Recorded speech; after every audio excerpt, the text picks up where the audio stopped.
Hello guys and welcome to my channel. Thanks for tuning in. Thanks for being here. I'm super happy and glad and I can't wait to do another review for you guys. And this video is actually going to be about fragrances I added to my collection, or in general fragrances I tested the last year. So it's a new year actually, and I'm gonna talk about all the fragrances I tested and got in 2023. So let's say it's gonna be my favorite fragrance finds of the year. And because in general I think the year was very exciting and I got to test a lot of new fragrances and I really expanded my whole collection. I even think doubled and even more my collection. So I started last year with around, I would say, I don't know, like 95 fragrances or even less.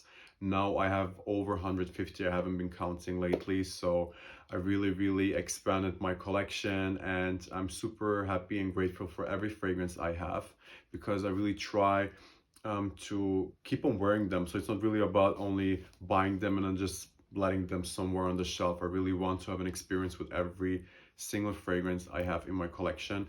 So yes, I'm going to talk about my favorite fragrance finds. So let's get started.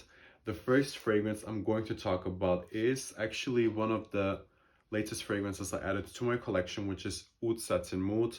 This is one of the best fragrances in general. I've smelled this fragrance, I think like 1 year ago. So around New Year's, I didn't really like it. And it's funny how I started the year not liking this fragrance and then ended the year with actually loving it. Now I'm sitting here raving about this scent. This is beautiful, it's sensual, it's very velvety, very soft, and you have a beautiful rose note in here. In general, for like roses are the main character mixed with the oud.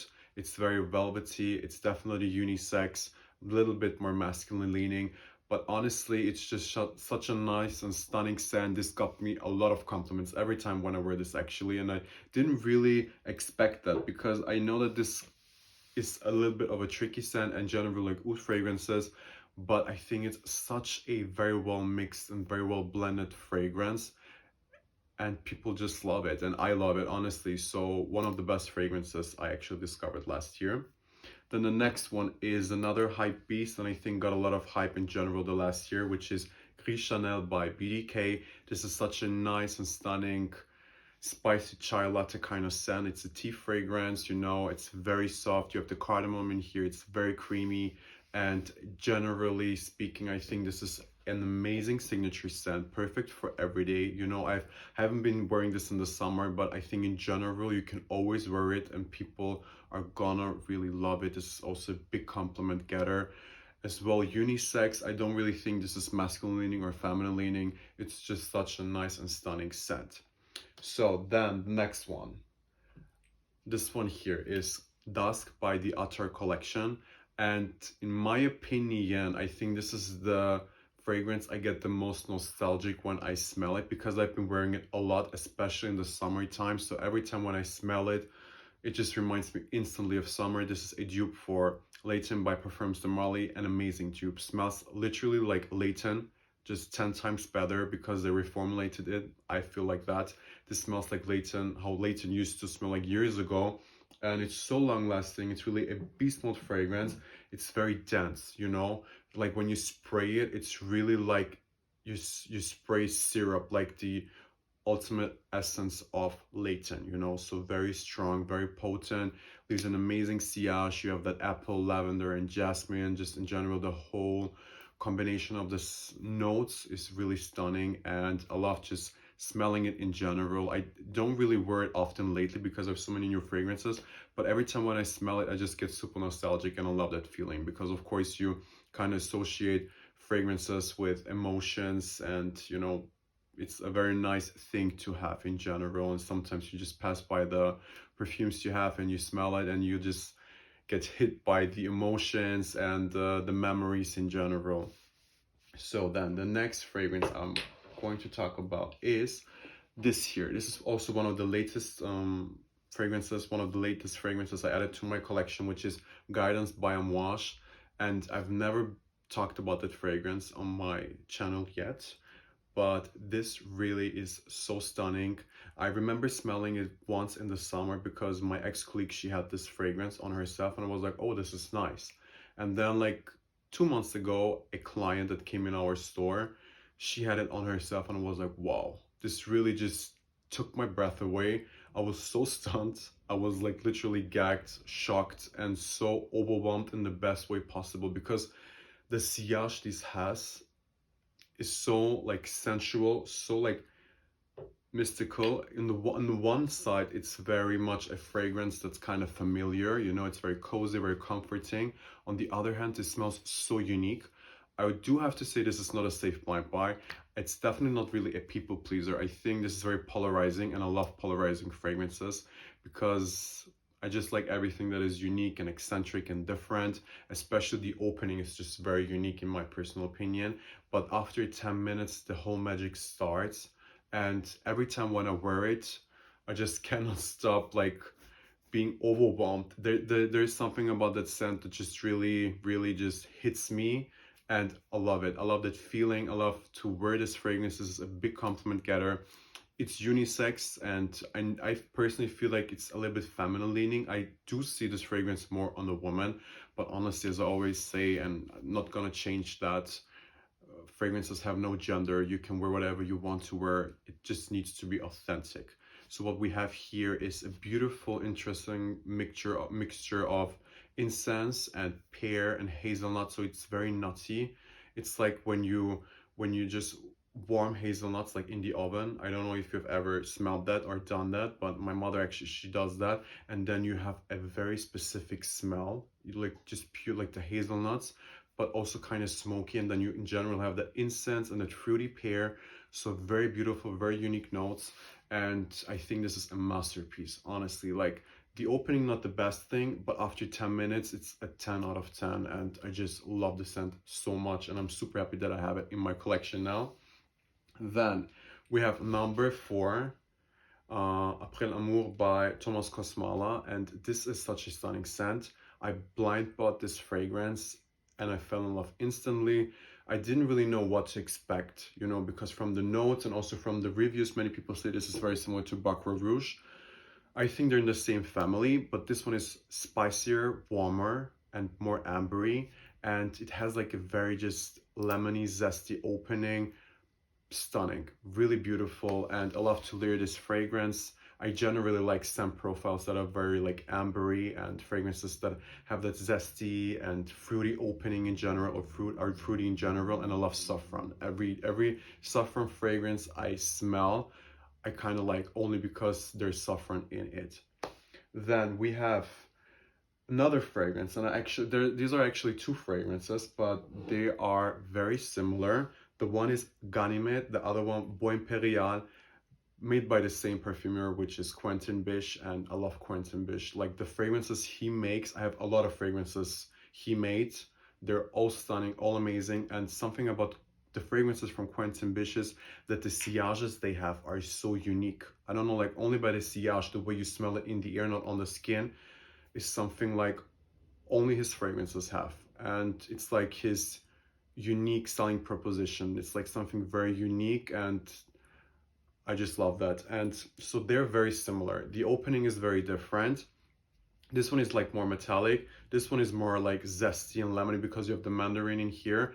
But from the scent profile, the DNA is like 90%, 85% the same. And I really wanted to name both fragrances. So this one here is a little bit more expensive. This one is less expensive. I paid this one 200 euro. This one I paid 85 euro. So if you want to smell like that, but you feel like, okay, it's a little bit too pricey, you can try this one. I think this is a perfect alternative. Both are unisex, and just the central it leaves, both like this one and this one, is amazing. Both are very long lasting. I get around, maybe this one a little bit more long lasting, but it's really no big difference. Let's say I get around 9 to 10 hours with this one here. On close, this lasts forever. And with Bois Imperial, I would say maybe 7 to 8 hours, which is long lasting enough. Super intense, it projects a lot, like both fragrances are just projecting a lot, very room-filling fragrances. And this is the type of scent I wear when I don't know what else to wear, because I know I cannot go wrong with this. The DNA is stunning. I can always smell it, always wear it. It's no overwhelming at all, and just super nice and super stunning. Then we have a few more fragrances. The one is La Capitale by Xerjoff, and another Xerjoff, which is the ultimate scent and one of the biggest hype beasts in general, Naxos by Xerjoff. So these two fragrances I tried last year, fell in love last year, and this one I actually tried 1.5 months ago. This one I actually got in February, and I love both fragrances. I mean, the one here is very, very sweet. You have the tobacco in here, the honey starts like very just fruity kind of because of the bergamot in the opening. This to me literally smells like a god. This to me, like, it reminds me of like a Greek god that's like soaked in honey and just, you know, stands in front of the sun, if you know what I mean. It's just a very creative description, but this is how I view this scent. This one here on the other hand is very fruity. It's a little bit more dense and thick because you have the strawberry in here, and it's one of the most authentic strawberry scents I've ever smelled. Plus you have oud in here, but the oud is very much in the background. You can barely smell it, and you have this fragrance topped with some caramel. It's such a nice and stunning combination. Both again unisex. Every fragrance actually I have here is unisex or labeled as such. This one is a little bit sweeter, more feminine leaning, but honestly I love wearing this. I love wearing this on its own. Also it's perfect for layering. By the way, I'm also planning to do a video where I'm talking about layering combinations because I've been doing that for a long time now, and I just love layering fragrances in general. Then we have actually two more fragrances, which are actually four more fragrances, but two fragrances in one category and then two fragrances in another one. And let's get to it. So this is Rosendo Mateu number 5, and this is Ishq Shuyukh by Lattafa. They're the same. So this is a dupe for Rosendo Mateu, so this one here, and it's an amazing dupe actually. Both fragrances are in the Bakra Rouge Arabian Tonka kind of category. So what we have here is saffron leather, and it's like very soft leather, like this sweet kind of leather, and it's sweet, it's vanilla. To me this smells like you're covered by a vanilla cloud. Super sensual, super seductive, not overwhelming at all. Like this is so stunning, and I remember testing this one in March, and then I got the fragrance immediately, and then I was like, okay, when the time has come, I'm gonna get the original one, and this is the original one. And I didn't really expect it to be too different, but I felt like I really want to have the OG, and also wanted to try it and have it in my collection, let's say it like that. And honestly, if you want to have this fragrance but you feel like, okay, it's a little bit too pricey, you can go with this one here. I paid, I think, 50 euro for the fragrance. This one here I got for 145 euro, which is also not that expensive, thinking of, okay, this is a niche fragrance. And both are stunning. Both are very sweet, and as already said, very sensual without being like overwhelmingly sweet. You know, some fragrances are just sweet, but very just, how can I say, like they just even knock you out when the vanilla hits so hard. With this one, it's not at all. It's very well blended and just very soft in general. And then two more fragrances in the same category. The one is Khamrah by Lattafa. The other one is Angel Share by Kilian. So in my personal opinion, this is not a dupe for this one here. They share the same notes, the same scent profile, but in my opinion, this one here is less complex. It's more pungent.